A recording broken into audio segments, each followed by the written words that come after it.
Variações de toda ordem. Que coisa tremendamente importante é a escala hierárquica dos seres! Que coisa sublime é o estudo das diferenças psíquicas! Como é singular em vida e sensações um grau estático, embora esteja ele em relação direta com os seus imediatos abaixo e acima, além de ser influenciado por miríades de outros e outros. Na vida de homem do mundo, já não julgava eu que a vida fosse igual para todos, em suas características emotivas, cada qual assente segundo seu grau de evolução, seu modo de educação, seus gostos mais pessoais. Aqui, como tudo pode se multiplicar ao infinito, para baixo e para cima, para o bem e para o mal, então o campo torna-se maravilhosamente divinal. Conheço criaturas por quem elas lidar de toda a ordem relativa, que como eu têm de agir em contato com muitos, por ser trabalhador espiritista. De entre os mais elevados mestres do espaço aos mais abismados elementos que vivem nos planos da carne, diferenças quase totais subsistem. Quase, imaginemos bem, uma vez que todos os graus se ligam por um liame fundamental, cuja profundeza ultrapassa a capacidade de concepção de quantos conheço. Porém, assim é da escola da vida, toda essa diversidade, uma tal complexidade, nada mais testemunha do que a grandiosidade infinita da obra divina e os meios utilizados pelo Senhor Supremo como escola franca a seus filhos. Os homens, as mulheres, os moços e as moças, os justos e os injustos, os sábios e os ignorantes, os ricos e os pobres, os crentes e os descrentes, todos irão, a seu turno, bater às portas do Consolador, tal como já funciona na Terra.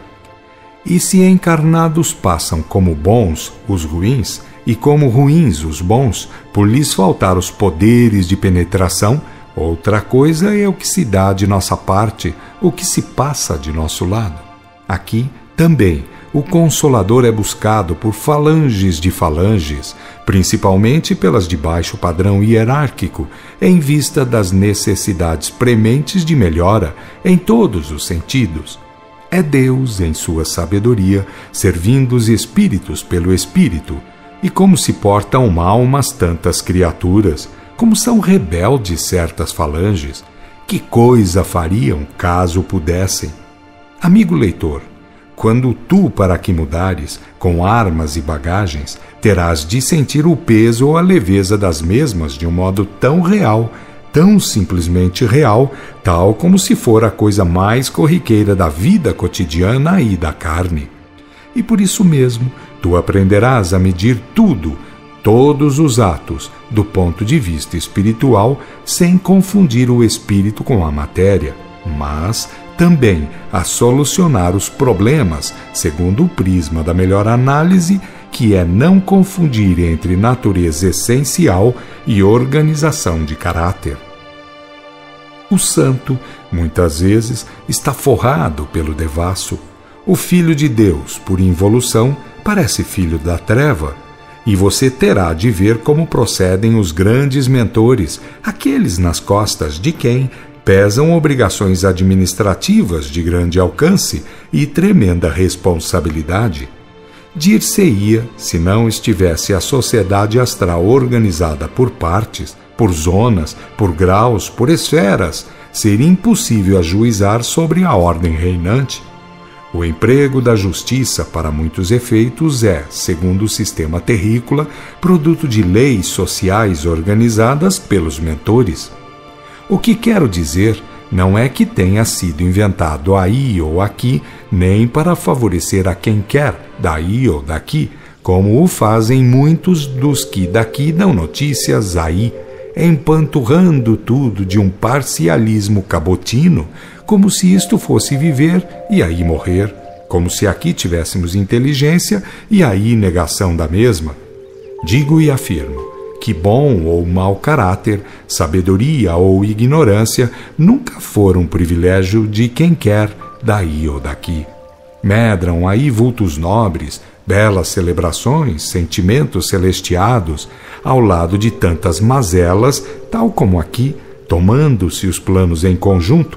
E para gáudio dos encarnados, afirmo sem o menor receio que aqui não há um só bem-aventurado que não tivesse forjado tal estado no plano da carne. Eis o valor da vida na matéria.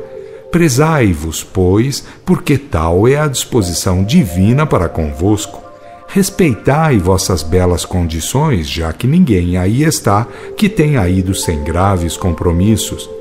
Não vos confundais, amigos meus, porque a confusão traz o inferno interior, a treva mais dolorosa.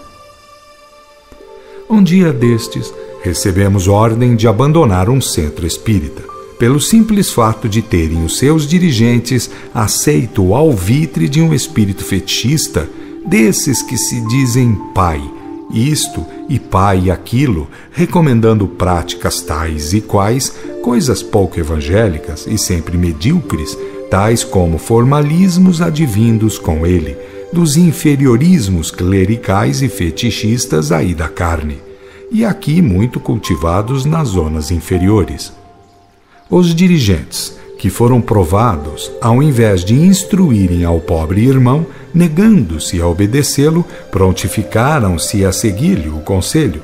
Como resultado, recebemos ordem de retirada para que os mesmos fiquem com os que escolheram por achar melhor.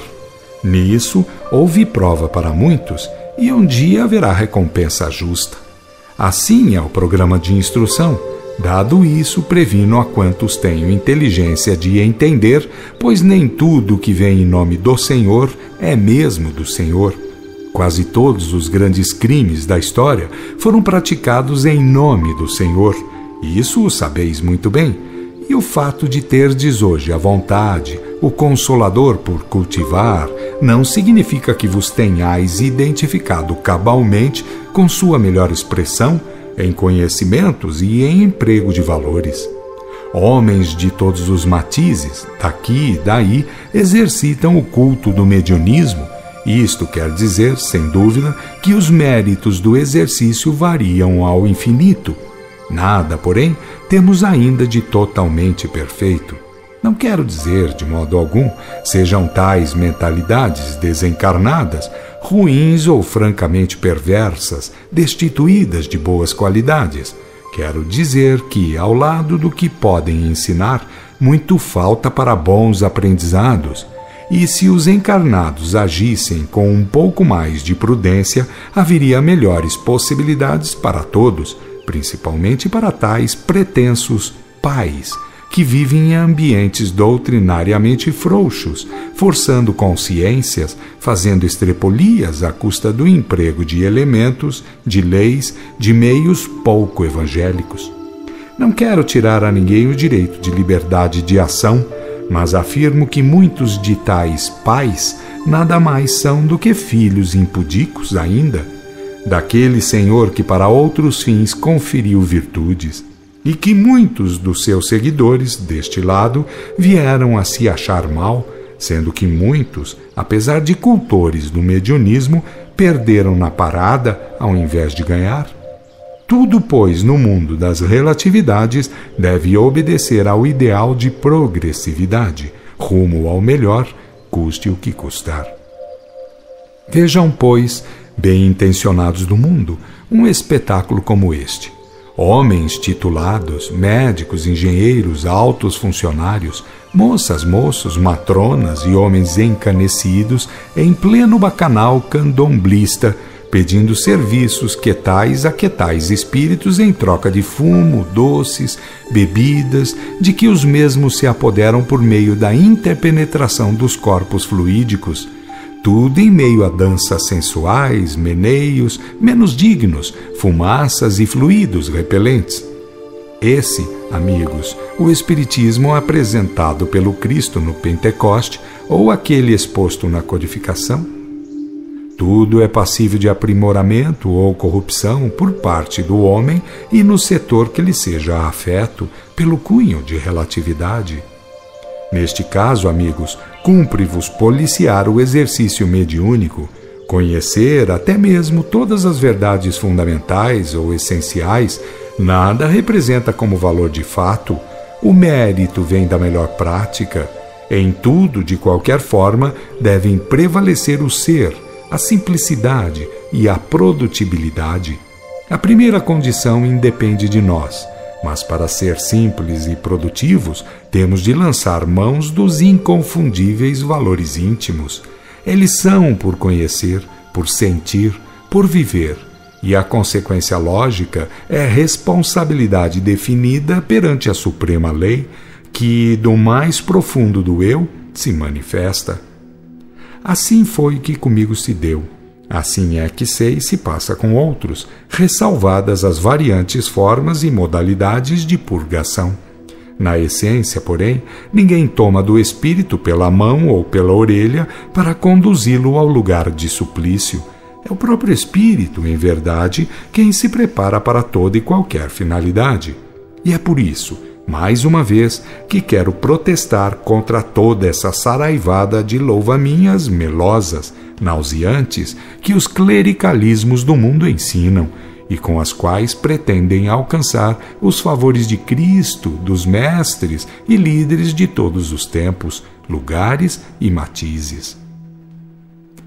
Cada qual é um templo da verdade que livra. Basta se torne um templo limpo para ser por si mesmo livre, sem o favor de ninguém, mas com o direito de solidariedade de todos os corações nobres. Nem favor faz que cultivando o bem e a ciência se libera, nem tampouco faz quem, como superior, ensina o que é de sua obrigação. As religiões mandam adorar por formalismos e cantilenas laudatórias.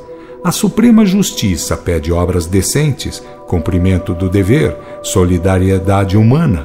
E para quando quereis deixar ou abrir os olhos e enxergar por vós mesmos? Até onde quereis ir, falando nos mais puros e cultivando a impureza? Quando deixareis de exaltar tanto a uns e outros para dedicar-vos mais ao culto dos sagrados patrimônios internos? Por que viveis cuidando tanto da iluminação dos templos exteriores, por atos formais, por gabações a feitos alheios, por louvaminhas a uns e a outros, deixando às escuras, sem brilho, sem cultivo, os vossos próprios valores? Quem possui, amigos, por natureza, mais dons que vós, que nós? E se a diferença é cultivar ou não, por que andais levantando louvores aos ditos santos, aos chamados bons, enquanto deixais vossos altares íntimos sem luz, sem confiança própria, sem práticas divinais? De que valem louvores a estes ou aqueles? Por acaso, amigos, isso vos desculpará perante a lei? Se louva-minhas valessem, Cristo não teria abraçado a necessidade de sacrifício próprio. Se exaltações libertassem, não teria dito: toma a tua cruz e segue-me. Se cantilenas fizessem tais prodígios libertadores, não teria prostrado os que a adoram com a boca? Enfim, amigos, ninguém encara por aqui, com respeito, vossas curvações, vossas laudatórias, vossos rituais, vossas cebosas e falsas adorações. Eis a verdade. Ainda que vos não calhe bem, estais por ingressar em grau cíclico superior, e outra conta vos será pedida. É uma conta que abandona exteriorismos e adorações falazes por prezar o culto do amor fraterno.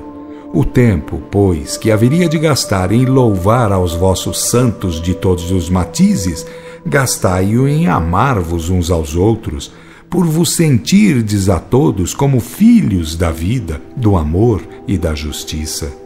Quem precisa de fato das vossas adorações sinceras sois vós mesmos, uns para com os outros. Da parte de Deus, do Cristo, dos santos, não penseis senão isto, que não se moverão à custa de vossos formalismos vãos, de vossas louvaminhas teóricas. Abandonai o quanto antes o vício triste da falsa adoração que vindes de trazer de outros credos. Amai-vos como a filhos de um só Senhor.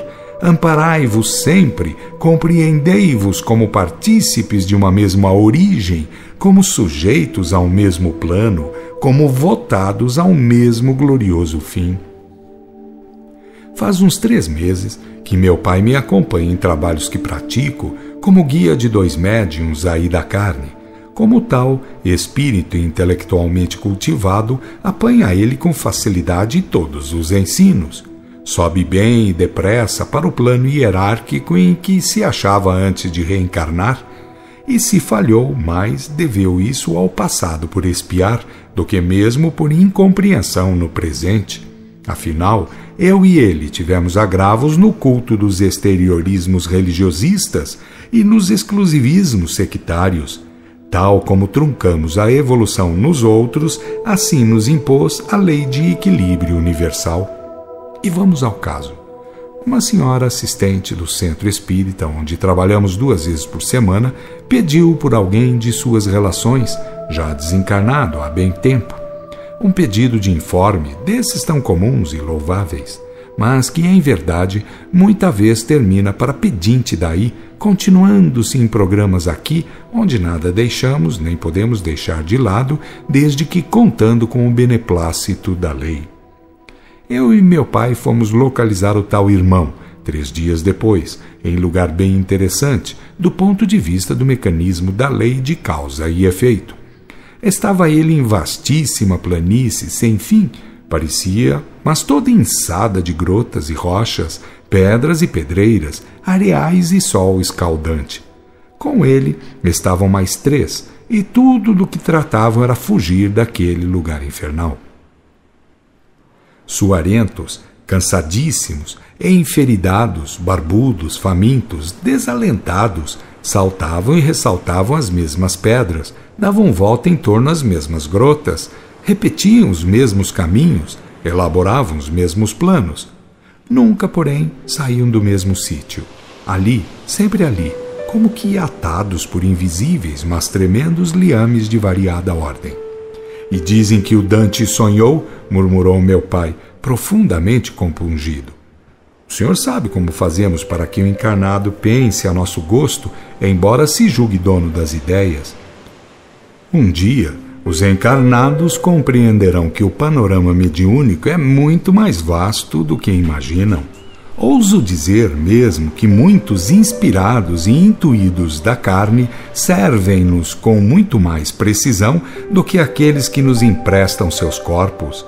E isto porque uns nos oferecem o seu campo mental em certo ângulo de sentido, enquanto outros, fornecendo seus corpos ou o mecanismo vocal, fazem-nos sofrer a falta de adaptação mental, o choque de fluidos, a natureza das radiações, as divergências de ordem moral, etc. Os chamados gênios, os grandes artistas, os predestinados de qualquer matiz são médiuns em grau mais sublimado, embora falhos ainda, possivelmente em outros ângulos da organização. Iria além em minhas divagações de caráter pessoal, não fosse tal irmão penoso ter um repente nos ouvidos. Quem está falando aí? Indagou ele, volvendo o rosto trágico para o nosso lado, sem nos ver. Quem vos quer auxiliar? Gritei-lhe. Onde está escondido? Em parte alguma. Sou um invisível. Assombração, assombração, disseram os outros, procurando fugir do local. Parem, parem, bradou-lhes ele firmemente. Volvidos os outros, tornou ele a nos indagar. Que quereis de nós?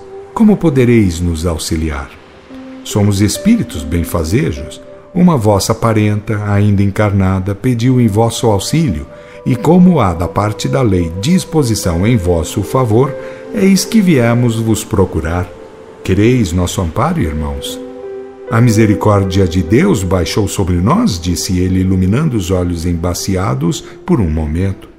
Sim e não, respondi-lhe, dadas as minhas novas concepções. Então, fez ele duvidoso. Deus não é desaforento nem favorista, caros amigos.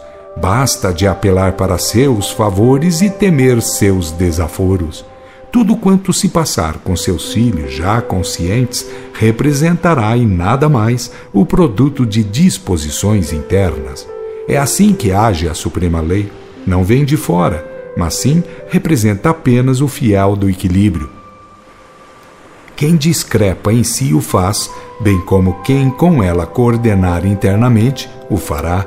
Negativa ou positivamente, todo e qualquer acontecimento de ordem moral, de ordem interna, sempre o será. Logo, nada há para subir ou descer na Justiça Suprema. E como viemos parar nestes sítios, nossa fé em Cristo estava acima de todas as cogitações. Levei em conta que deveria lhes falar, mas que deveriam ver-nos.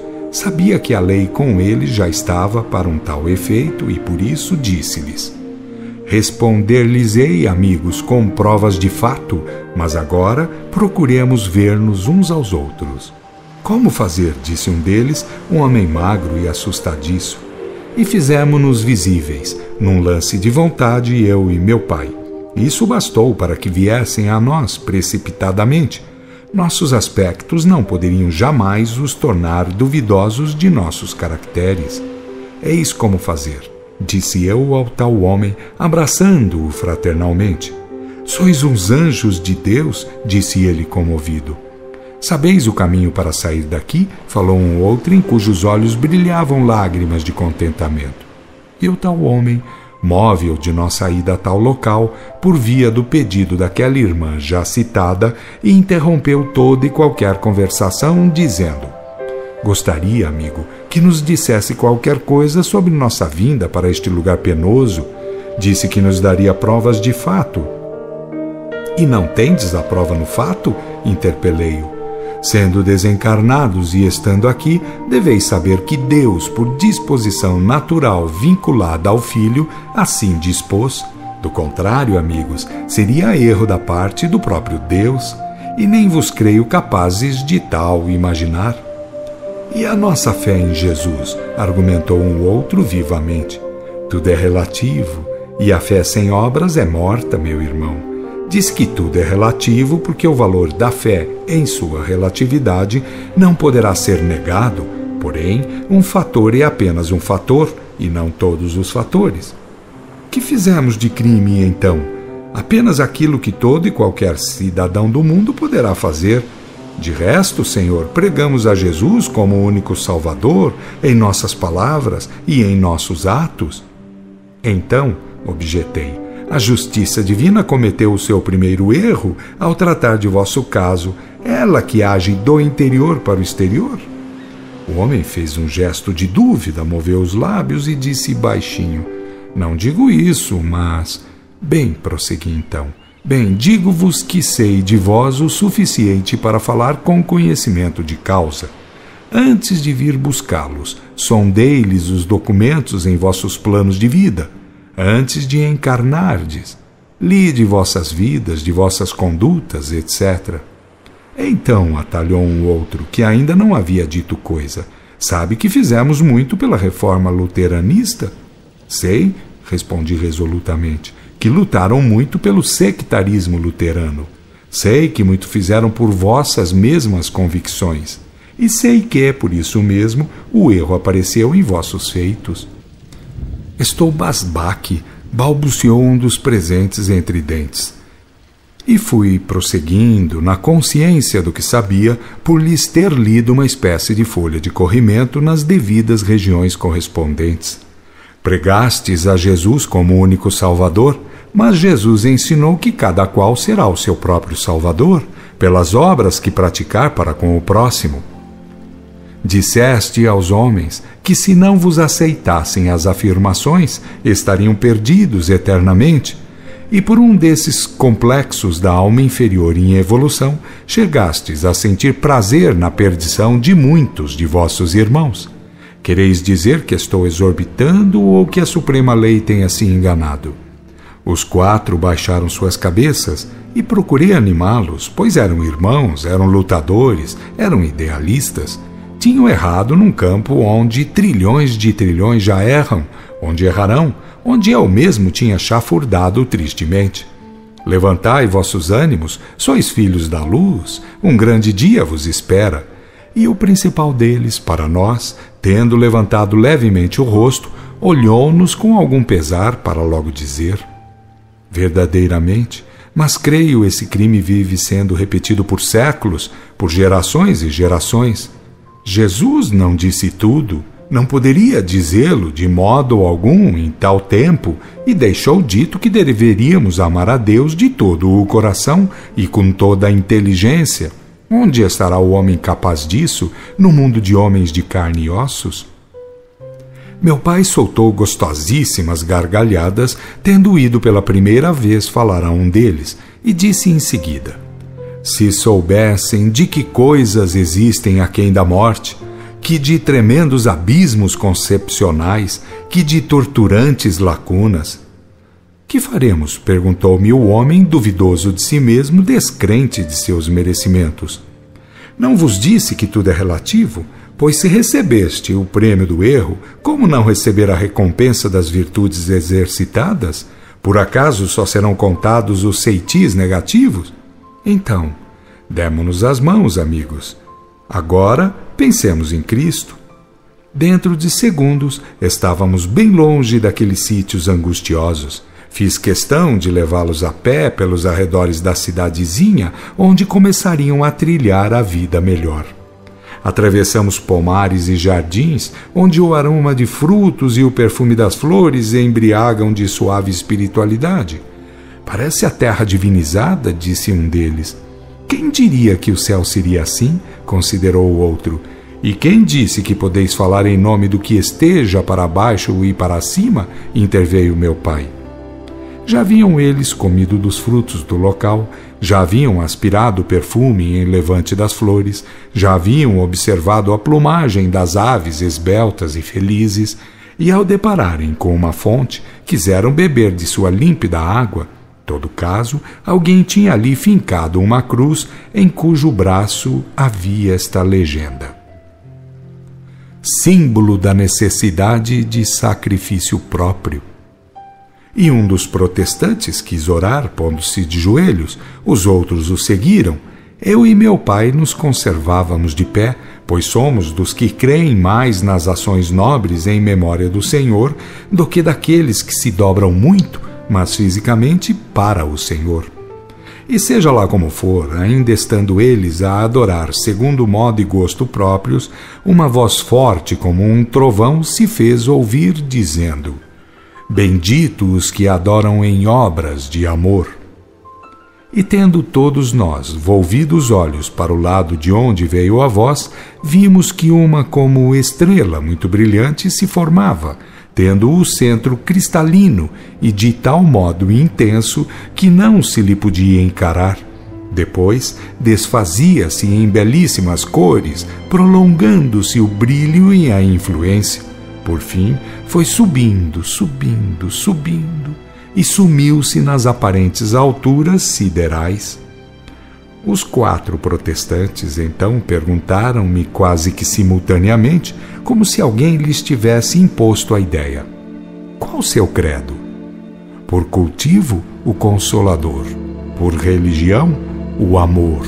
Por ciência, a investigação sem prevenção. Por filosofia, cogitar de tudo tendo por base a melhor e mais pura consciência da paternidade de Deus. Por moral, respeitar o mais possível direito alheio. Por justiça, o respeito pelas necessidades fundamentais e inalienáveis.